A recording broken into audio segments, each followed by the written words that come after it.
Good evening, you're on the smoking section, and today I'm very happy to have David Ajemian on with me.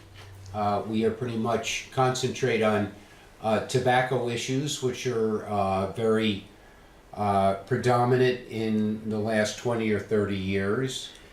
And you saw, well, Emily did an interview with me, and I haven't been able to see it yet. She put it up on our Facebook page, and it's been on other places. What was your impression of the interview? Well, it looks like this. It looks like it's a new blog called Smokers Bandits. I think is that?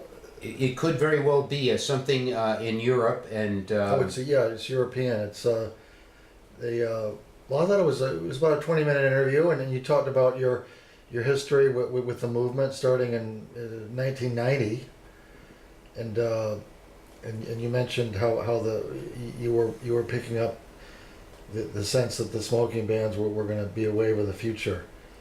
Not only that, but a way of ostracizing and alienating a large segment of the population. Supposedly for health reasons, but in fact, you compared it to the treatment of the Jews under Hitler. Yeah, in the sense of, I mean, not in the sense of that level of persecution, but no. I mean the sense of alienation, right? And I like it didn't come out of the blue, in other words, No, and in addition to that, I mean the Jews in Germany, rather than fight back, they kept kind of compromising, being very right. conciliatory, and so that eventually, went past a time where they really had any power, and and I think you were talking about this in connection with the fact that it was only the bar and restaurant owners that were putting up a fight at that time, talking about how it was going to affect their business, right, rather than saying that this was an infringement of their rights, of personal liberties. Yes. And well, that's an important aspect because you have this whole idea of what's called a public accommodation. That means, for example, if I own a restaurant and I invite the public, then all of a sudden it can no longer be considered a private business. It's also all of a sudden the government has all kinds of control, and one of the biggest controls, of course, is, well, we have to eliminate secondhand smoke, and then of course that gets into the real scientific aspect of, is secondhand smoke harmful, and how harmful, and what is the evidence, and well, that gets into an even more interesting issue, which you and I have talked about before, about what is a business owner entitled to, what forms of discrimination is they entitled to? It looks like we've got a phone call. Should we take it? Okay. You're on the smoking section. Oh, excuse me. Let's pick up. You're on the smoking section. Hi, Steve. How are you? Very good. Is this Jim? Yeah. I haven't heard from you in a long time. Yeah. Well, my building went non-smoking. Your building. Yeah, it went non-smoking. Oh. Well, I'm sorry to hear that. Was there any pushback? What do you mean pushback?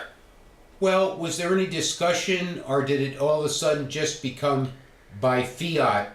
It's just become a rule of the building. Oh, well, I'm sorry to hear that, because you used to let people smoke in your apartment and stuff. Yeah, well, I don't even do that, Steve. I don't even smoke in my apartment. Are you I go across the street. Are you no longer enjoying cigars or anything like that? They last a little bit longer, and I don't miss smoking in the house. To tell you the truth, I don't miss it, because it yellows things. The nicotine yellows things, Was this a vote? Was this a decision taken by vote of the owners in the building? Yeah. They sent out a form saying who wants to go no on smoking or not. So, I mean, I'm definitely not going to dispute it with the landlord, Right. unless Steve, I'll approach it to the landlord if you take me in when I get evicted. Yeah, How's right. that, Steve? I move in with you. I'll That's- smoke well- in my apartment, then I'll move in with you. That's the thing. Of course, some of these things are, if you're fairly careful and you crack a window and you don't smoke a lot. Oh, no. Steve, you can't tell me to smoke in my apartment, Steve. You can't even suggest that. Well, you could, but I would definitely not take that advice. No, I'm not. I'm not saying you Smoke, should. Open up a fucking window? Are you kidding me? Well, No, I mean, if they ever caught me in any way smoking, I mean, it's a rule. There are rules in life. right. No. What about marijuana? Did they mention marijuana? Oh yeah, but I get the edibles, Steve. I see. Yeah, no, I don't smoke anything in my apartment, man. Mm-hmm. It might have been connected to that marijuana issue. Yeah. Well, a lot of buildings are now going banning smoking because a lot of people are now smoking marijuana in their apartments, and unlike tobacco, marijuana really can make Yeah, the. but you don't have to do that. You can get stuff that's non-smoking. You mean You get the marijuana? benefit of it. Right. Well, are there any other? But don't you think? I mean, don't you think that this is eroding our own liberties in our own apartments? I mean, whether you. I mean, I'm not. No. If I owned my own home, Steve. If I owned my own home, I would definitely smoke in my own home.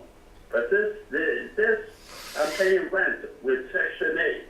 Now, But it's still your home. Is this public? Is it public housing? Yeah, it's still your home, though. You don't own the building, but it. Well, Steve, if it was my own home, I would smoke in it. But I'm renting this apartment, and they just set it out. They handed out a pamphlet as of such and such date. The building's going non-smoking. Right. So, right. I mean, there are rules that you Right. have to follow. If your landlord doesn't want you to smoke in your apartment, don't smoke. Well, Because if you yeah. get caught, Steve, it looks bad on the cigarette people, too. Are you in public You know? housing? If somebody gets evicted for smoking, that goes on record, right? Yeah. Right. Would you put that as your smoker of the week?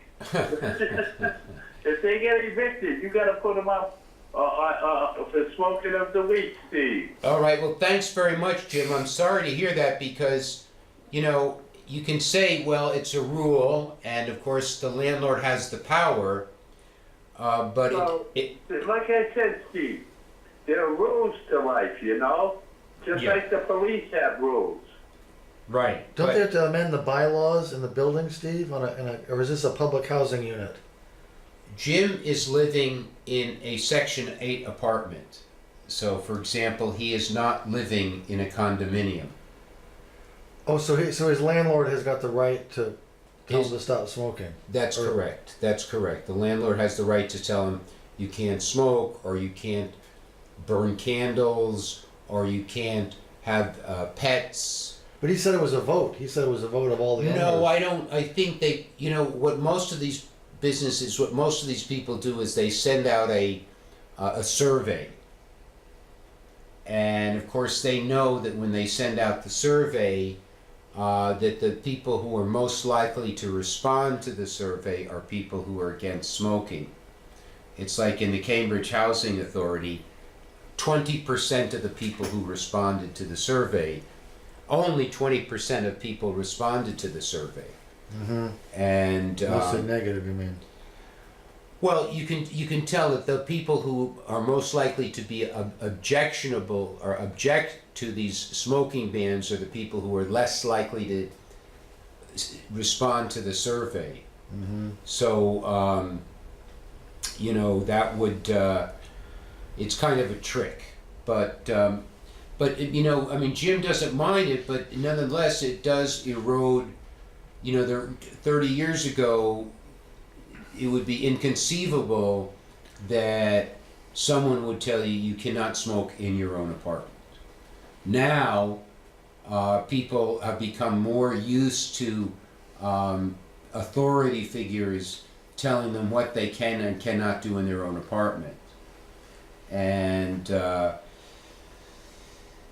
it's a much less free society. And for example, 30 years ago, the idea that the city of Cambridge would say to a bar owner, "You cannot allow your customers to smoke in your bar," would be inconceivable. And now some people are kind of become used to being told what to do. I guess so. One of the funny moments in your interview was you said that you were in the New York City Hall and you lit up a cigarette in the City Hall. Right. With Audrey Silk. Audrey Silk and I. That sounds very provocative and dangerous. I don't think it was. I thought it was dangerous, but Audrey Silk didn't think it was so dangerous, and it didn't turn out to be so dangerous. Oh, good. We did not get throttled or attacked by anybody. Because it seems like New York is a little bit harder maybe on smoking than Boston is. I guess New York is about the same, but New York has always had Michael Bloomberg, who has had a tremendous amount of power. And well, what else? Any other impressions of the interview?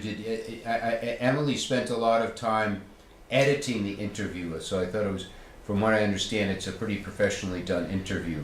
Yeah, and I like the fact that you were sitting behind your cross on the wall. Oh, really? The cross is up there. Yes, you're making a statement. Well, no, I really wasn't making a statement. It just okay. happens to be there. I see. But so did you find the interview interesting? Yes, well, I learned quite a number of things about. You mentioned how Pamplona, the coffee bars, is not as lively and social as it used to be. Well, I think or at least someone had told you that. I think. Right, who was a non-smoker. Yeah. And I think that goes for almost all bars and restaurants, because I think tobacco is something that is a very sociable plant, and and people are relaxed, and people tend to be more open when they smoke. And now when we have all of these bars where nobody can smoke, I think we have a much more uptight society in general. Well, one thing Emily was saying was that she thought that it has changed the environment, and bars have now become more family friendly and more food oriented. I mean, is that I'm trying to. I mean, that may well be true. I mean, maybe 30 years ago, bars weren't into the food as much. I What do you think, yeah, I think the kind of like what you would have as the the kind of dive bar, or the kind of bar where people really, drank a lot and where food was very secondary. That kind of bar has kind of gone by the wayside. Maybe like the Cantab, perhaps. I mean, because the food is not. They don't even serve food there anymore. At the Cantab. The Cantab is probably pretty much of a drinking bar, but it's still not like it used to. But I mean, did you ever go to the Plow and Stars? Yes, I did. When it was smoky and drinky? Well, I went back in the 80s, yeah, mid 80s. And everybody smoked there. And I guess so. And it was, and music was great. And also I used to go to, I remember, I used to go to Grendel's Den, and I remember nights at Grendel's Den where everybody was smoking and drinking, and the whole bar seemed like it was having a party. Everybody was talking to everybody else. And no, you're right. I'm remembering that kind of scene now. It's just, yeah, it is. It was definitely more yeah. And that kind of scene, fun and frivolous. I mean, I think it was good for people to let off steam. I don't think people are letting off steam now, and that's one of the reasons that I think so many people now are taking psychoactive medication. They can't relax as much. Probably, yeah. What else did I notice from that interview? Well, you mentioned that the FDA has been supervising tobacco for 9 years. Since 2009, yes. And what was it? What was before that? What agency was doing it before that? Or? Alcohol, tobacco, and firearms. Oh, okay. Which In is other words, still, the FDA was first established to regulate food and regulate medicine, and tobacco did not fall into either of those categories. Mhm. So it wasn't until 2009 that the FDA got jurisdiction over tobacco. Well, although there still is an agency called ATF. Right. But, Alcohol, I tobacco. always and thought that was an unusual, very unusual title. For Yeah, that. I don't quite understand it either. But you know, since the FDA has taken control over tobacco, I think one very interesting aspect of it is there's absolutely nothing in commercial cigarettes that the FDA says does not belong in there. You know, there's always these people who said, "Oh, how all these terrible additives Mhm. that the cigarette companies have put in their products." Yet the FDA has had control over tobacco for 9 years, and there's nothing in there that they think, because Except for nicotine, right? well, nicotine, yeah, but even nicotine is pretty much universally agreed upon as a very harmless substance. I mean, it's a bit of a stimulant. It helps with your appetite. It quickens your. But it's like most people, even in the anti-smoking organizations, admit that nicotine in and of itself is not a harmful substance.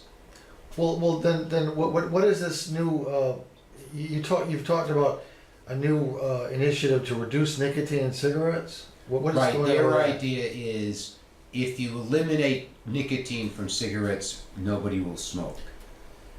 Because that's the psychoactive agent. Right? Well, that's In the what most cigarette. people think is the psychoactive. There is some disagreement about that, but so that's something that has been bandied about by a guy named Scott Gottlieb, I think is his name. Yeah, and he is the commissioner of the FDA.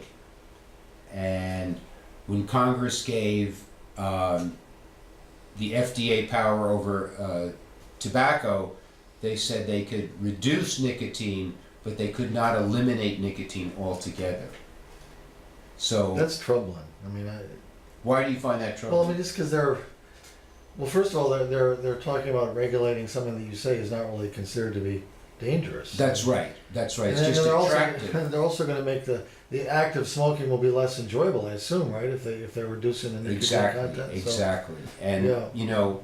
they keep saying that smoking kills 480,000 people a year, and this number has been around for about 30 years now. So even though the number of people who smoke has gone down by about 50%, they keep using this figure. And and people have actually looked at that figure, and it really is what's called numbers that they just pull it out of air. There's no real scientific evidence to it. At some point, you should do a show where you really go over some of the science and the numbers. That would be helpful for our viewers, I think. Well, that there is a great article with one journalist trying to find out where that figure came from. And went to all of the different agencies, and none of them even knew where it came from. But they still use the figure and repeat it all the time. Now, some of us had hoped that that Trump would have put someone in the head of the FDA that would not be quite so anti-tobacco, but there is somebody there now by the name of Scott Gottlieb, and but he does not. Another thing they're talking about is eliminating menthol from cigarettes. Now, the only reason the menthol is not harmful at all, in fact, there's some evidence that menthol has anti-cancer properties, but according to the anti-smokers, it makes cigarettes more enjoyable, so if they get rid of that. Right, so, and that's discouraging. And about, well, you know, I mean, I think we're doing what we can do, and what I'm hoping to do is get together a group of people who will really work together to send emails to these different agencies in a uniform way. You know, like I've asked you to email.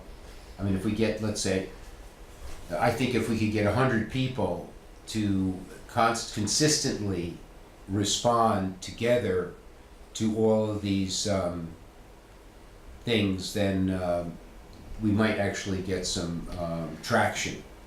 And then, of course, as Paul Neff likes to point out, even given all of the anti-smoking war that's been going on for 30, 40 years, you still have a high percentage, a relatively high percentage, 15% of American adults continue to smoke.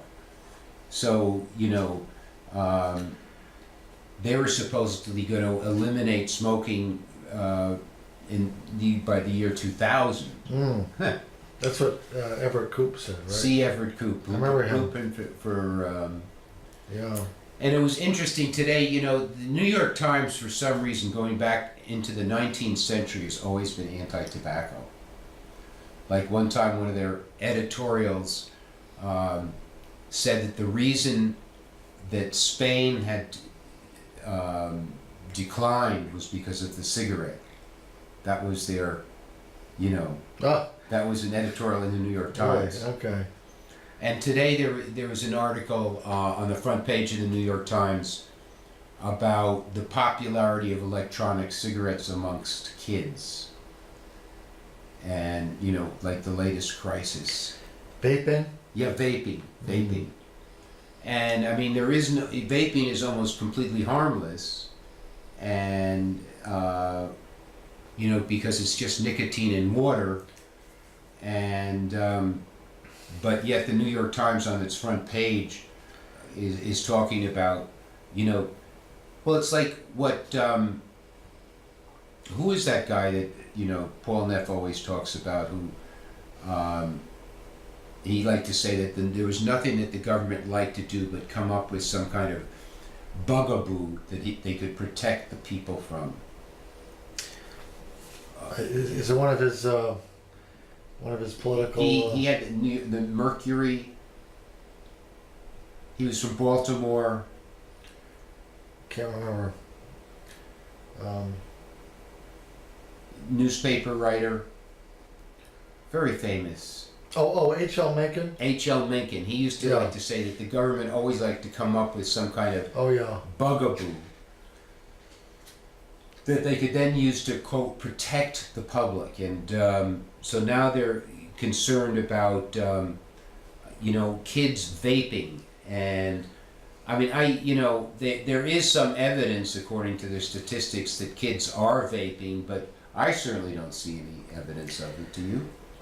No, but what I find interesting is that they seem to be opening up the path for legalization of marijuana, which to me is a more insidious and dangerous pastime than tobacco. Well, yeah, I can't You know, really understand that myself. I mean, it's almost like if you really want to get into health risks and mental health risks, then you know, look at marijuana, and then there, you know, am I right that the government is kind of at least being indifferent, or I guess it's. I don't know if the government is being so indifferent.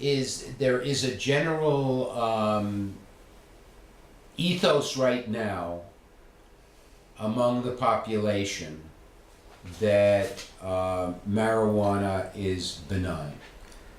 And, you know, I know that here in Massachusetts, most government officials, including Marty Walsh and Deval Patrick and, you know, Baker and I think Maura Healey, the Attorney General, none of them were very inclined towards legalizing marijuana. But for some reason, amongst the population, there is this idea that marijuana is benign. It's just a disconnect. It's like a disconnect for me that tobacco is demonized and marijuana is there's a laissez-faire attitude about it. It shows you how popular consciousness can develop about. Well, different one things, thing, you know? one thing you can say about marijuana, you know, as opposed to tobacco, is that, like, for example, people who smoke tobacco smoke, let's say, about a pack of cigarettes a day.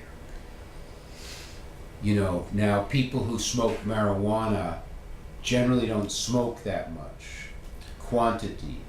So, So it would appear like it's not having the same effect on their lungs, perhaps. Or one could argue that. That is not, that is an argument that is not entirely without merit, although I think in terms of psychology and in terms of harmfulness to people, I think marijuana represents a pretty big dangerous thing. But of course it all has to do with quantity. I mean, you know, if someone smokes marijuana once a month or twice a month, I don't think there's a real danger.